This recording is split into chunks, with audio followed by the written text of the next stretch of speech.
ಬೆಳಗಾವಿ ನಗರದ 3ನೇ railway gate ಬಳಿಯ ರಸ್ತೆ ಗುಂಡಿಗಳಿಗೆ ರಂಗೋಲಿ ಹಾಕುವ ಮೂಲಕ ಸಾರ್ವಜನಿಕರು ವಿನೂತನವಾಗಿ ಪ್ರತಿಭಟನೆಯನ್ನು ನಡೆಸಿದ್ದಾರೆ. ಓಡಾಡೋದಕ್ಕೆ ತೊಂದರೆಯಾಗ್ತಾ ಇದ್ದು ರಸ್ತೆಯನ್ನ ಸರಿಪಡಿಸೋದಕ್ಕೆ ಒತ್ತಾಯಿಸಿದ್ದಾರೆ. ರಸ್ತೆ ಗುಂಡಿಗಳನ್ನು ಸರಿಪಡಿಸದೇ ಇದ್ರೆ ರಸ್ತೆ ಬಂದ್ ಮಾಡಿ ಹೋರಾಟ ಮಾಡುವಂತ ಎಚ್ಚರಿಕೆಯನ್ನು ಕೂಡ ಕೊಟ್ಟಿದ್ದಾರೆ.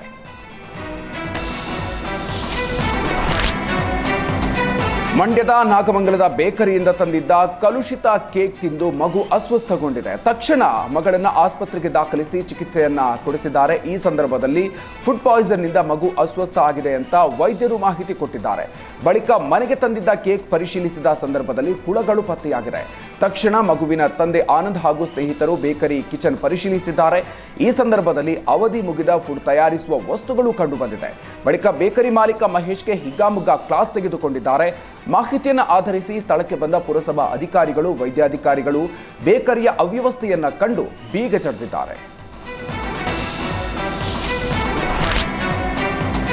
ಕಡೂರು ಮತ್ತು ಸಖರಾಯಪಟ್ಟಣ ರೈತರ ಮಧ್ಯೆ ನೀರಿಗಾಗಿ ಜಗಳ ಶುರುವಾಗಿದೆ. ವೇದಾವತಿ ನದಿ ನೀರಿಗಾಗಿ ಎರಡೂ ಗ್ರಾಮದ ರೈತರ ಮಧ್ಯೆ ಕೋಲ್ಡ್ ವಾರ್ ಶುರುವಾಗಿದೆ.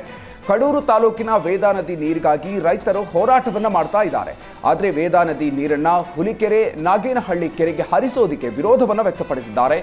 ಕೈ ಮಿಲಾಯಿಸುವ ಹಂತಕ್ಕೂ ಜಗಳ ಹೋಗಿತ್ತು. ಆದರೆ ಪೊಲೀಸರ ಎಂಟ್ರಿಯಿಂದ ಅಹಿತಕರ ಘಟನೆ ನಡೆದಿಲ್ಲ.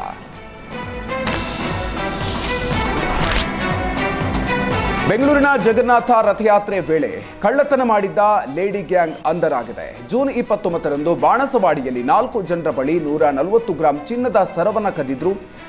ಕಟ್ಟರ್ ಬಳಸಿ 4 ಜನ ಸೇರಿ ಚಿನ್ನದ ಸರವನ್ನ ಕಳ್ಳತನ ಮಾಡಿದ್ರು. 300 ಸಿಸಿಟಿವಿ ಕ್ಯಾಮೆರಾಗಳ ಮೂಲಕ ಆರೋಪಿಗಳನ್ನ ಸೆರೆ ಹಿಡಿಯುವಲ್ಲಿ ಪೊಲೀಸರು ಯಶಸ್ವಿಯಾಗಿದ್ದಾರೆ. ತಮಿಳುನಾಡು ಮೂಲದ ಯಶೋಧ, ಗಾಯತ್ರಿ, ಆಶಾ, ಪ್ರಿಯಾ ಗ್ಯಾಂಗ್ ಅನ್ನ ಬಂಧಿಸಲಾಗಿದೆ. ಜನ ಸೇರುವ ಜಾಗವನ್ನೇ ಟಾರ್ಗೆಟ್ ಮಾಡಿ ಆರೋಪಿಗಳು ಕಳ್ಳತನವನ್ನು ಮಾಡ್ತಾ ಇದ್ರು. ಈ ಹಿಂದೆ ಕೂಡ ಬೆಂಗಳೂರು ಸೇರಿದಂತೆ ಬೇರೆ ಬೇರೆ ಜಿಲ್ಲೆಗಳಲ್ಲೂ ಕೂಡ ಕಳ್ಳತನ ಮಾಡ್ತಾ ಇತ್ತು ಈ ಗ್ಯಾಂಗ್ ಅಂತ ಗೊತ್ತಾಗಿದೆ. ಉತ್ತರ ಕನ್ನಡ ಜಿಲ್ಲೆಯ ಶಿರಸಿ ನಗರದ 2 ಕಡೆ ಕನ್ನ ಹಾಕಿದ ಕಳ್ಳರು ಲಕ್ಷಾಂತರ ರೂಪಾಯಿ ಮೌಲ್ಯದ ಬಂಗಾರ, ನಗದನ್ನ ಕದ್ದೊಯ್ದಿದ್ದಾರೆ. ಶಿರಸಿಯ ರಾಜೀವ ನಗರದ ಶಮೀವುಲ್ಲಾ ಅಬ್ದುಲ್ ಸತ್ತಾರ್ ಮಿಸ್ಗಾರ್ ಮನೆಯಲ್ಲಿ 50,000 ರೂಪಾಯಿ ನಗದು ಮತ್ತು 15 ಗ್ರಾಂ ಬಂಗಾರವನ್ನ ದೋಚಲಾಗಿದೆ. ಅಯ್ಯಪ್ಪ ನಗರ 2ನೇ ಕ್ರಾಸ್ನ ಮಂಜುನಾಥ್ ವಾಸುದೇವ ಶೇಟ್ ಮನೆಯಲ್ಲಿ 10,000 ನಗದು ಹಾಗೂ 4 ಜೊತೆ ಕಿವಿಯೋಲೆ, 8 ಕೆಜಿ ಬೆಳ್ಳಿ ಮತ್ತು 1 ವಾಚ್ ಕಳ್ಳತನ ಮಾಡಲಾಗಿದೆ. ಅಲ್ಲದೆ ವಾಸುದೇವ ಶೇಟ್ ಮನೆಯ ಪಕ್ಕದಲ್ಲಿ ಬಾಡಿಗೆಗೆ ವಾಸವಿದ್ದವರ ಮನೆಯಲ್ಲೂ ಕೂಡ ಕಳ್ಳತನ ಆಗಿದೆ. ತನಿಖೆಯ ಭಾಗವಾಗಿ 2 ಕಡೆ ಶ್ವಾನದಳ ಹಾಗೂ ಬೆರಳಚ್ಚು ತಜ್ಞರ ತಂಡ ಭೇಟಿ ನೀಡಿ ಪರಿಶೀಲನೆಯನ್ನು ನಡೆಸಿದ್ದಾರೆ. ಪಿಎಸ್ಐ ರಾಜಕುಮಾರ್ ಉಕ್ಕಲಿ ಕೂಡ ತಮ್ಮ ತನಿಖಾ ತಂಡದೊಂದಿಗೆ ಸ್ಥಳಕ್ಕೆ ಭೇಟಿ ನೀಡಿದ್ದು ತನಿಖೆಯನ್ನು ಮುಂದುವರೆಸಿದ್ದಾರೆ.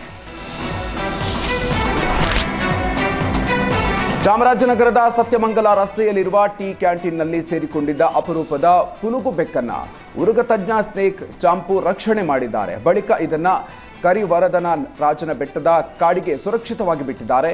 ನಿಶಾಚರಿಯಾಗಿರುವ ಪುನುಗು ಬೆಕ್ಕು ಅಳಿವಿನ ಅಂಚಿನಲ್ಲಿರುವ ಪ್ರಭೇದ ಆಗಿದೆ. ಉತ್ತರ ಕನ್ನಡ ಜಿಲ್ಲೆಯಲ್ಲಿ ಮಳೆಯ ಅಬ್ಬರ ಮುಂದುವರೆದಿದೆ. ರಾಷ್ಟ್ರೀಯ ಹೆದ್ದಾರಿ 766 ಭಾಗದ ರಸ್ತೆ ಮೇಲೆ ಮಣ್ಣು ಕುಸಿದಿದೆ. ದೇವಿಮನೆ ಘಟ್ಟ ಭಾಗದಲ್ಲಿ ಭೂಕುಸಿತ ಪ್ರದೇಶಕ್ಕೆ ಕಂದಾಯ ಸಚಿವ ಕೃಷ್ಣ ಬೈರೇಗೌಡ ಭೇಟಿ ನೀಡಿದ್ರು. ಬೆಣ್ಣೆಹೊಳೆ ಕಾಮಗಾರಿ ವೀಕ್ಷಿಸಿದ ಬಳಿಕ ದೇವಿಮನೆ ಘಟ್ಟ ಪ್ರದೇಶಕ್ಕೆ ಸಚಿವರು ಭೇಟಿ ಕೊಟ್ಟಿದ್ರು. ಈ ಸಂದರ್ಭದಲ್ಲಿ ಜಿಲ್ಲಾ ಉಸ್ತುವಾರಿ ಸಚಿವ ವಾಂಕಾಳು ವೈದ್ಯ, ಶಿರಸಿ ಶಾಸಕ ಭೀಮಣ್ಣ ನಾಯ್ಕ, ಜಿಲ್ಲಾಧಿಕಾರಿ ಲಕ್ಷ್ಮೀಪ್ರಿಯಾ ಹಾಜರಿದ್ರು.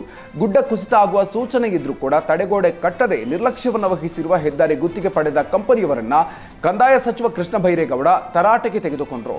ಇಂಜಿನಿಯರ್ ಹಾಗೂ ಗುತ್ತಿಗೆ ಕಂಪನಿ ವಿರುದ್ಧ ಪ್ರಕರಣ ದಾಖಲಿಸುವಂತೆ ಸೂಚಿಸಲಾಗಿದೆ. ರಾಯಚೂರಿನ ಗುರ್ಜಾಪುರ ಬ್ಯಾರೇಜ್ ಬಳಿ ಪತಿಯನ್ನ ಪತ್ನಿ ಕೃಷ್ಣಾ ನದಿಗೆ ತಳ್ಳಿದ ಆರೋಪ ಪ್ರಕರಣಕ್ಕೆ ಬಿಗ್ ಟ್ವಿಸ್ಟ್ ಸಿಕ್ಕಿದೆ. ಪತಿ ತಾತಪ್ಪ ವಿರುದ್ಧವೇ ಪ್ರಕರಣ ದಾಖಲಾಗಿದೆ. 15 ವರ್ಷ 8 ತಿಂಗಳ ಅಪ್ರಾಪ್ತಿಯನ್ನ ತಾತಪ್ಪ ಬಾಲ್ಯ ವಿವಾಹ ಆಗಿರೋದು ದೃಢಪಟ್ಟಿದೆ. ರಾಯಚೂರು ಮಹಿಳಾ ಪೊಲೀಸ್ ಠಾಣೆಯಲ್ಲಿ ಬಾಲ್ಯ ವಿವಾಹ ನಿಷೇಧ ಕಾಯ್ದೆ ಅಡಿ ಪ್ರಕರಣ ದಾಖಲಿಸಲಾಗಿದೆ. ತಾತಪ್ಪ ಹಾಗೂ ಆತನ ತಾಯಿ ಮತ್ತು ಅಪ್ರಾಪ್ತಿಯ ತಾಯಿ ವಿರುದ್ಧ ದೂರು ದಾಖಲಿಸಲಾಗಿದೆ. ಯಾದಗಿರಿ ಮಕ್ಕಳ ರಕ್ಷಣಾ ಘಟಕದಿಂದ ಅಪ್ರಾಪ್ತಿಯನ್ನ ರಕ್ಷಣೆ ಮಾಡಲಾಗಿದೆ. ಯಾದಗಿರಿ ಜಿಲ್ಲಾ ಬಾಲಕಿಯರ ಬಾಲಮಂದಿರಕ್ಕೆ ಅಪ್ರಾಪ್ತಿಯನ್ನ ಶಿಫ್ಟ್ ಮಾಡಲಾಗಿದೆ.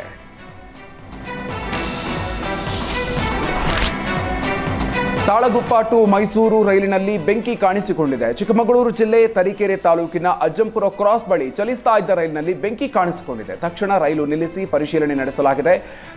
ನೀರು ಹಾಕಿ ಬೆಂಕಿಯನ್ನ ನಂದಿಸುವಲ್ಲಿ ಯಶಸ್ವಿಯಾಗಿದ್ದಾರೆ. ಸ್ವಲ್ಪ ಸಮಯದ ಬಳಿಕ ಮತ್ತೆ ಮೈಸೂರಿನತ್ತ ರೈಲು ಪ್ರಯಾಣವನ್ನು ಬೆಳೆಸಿದೆ.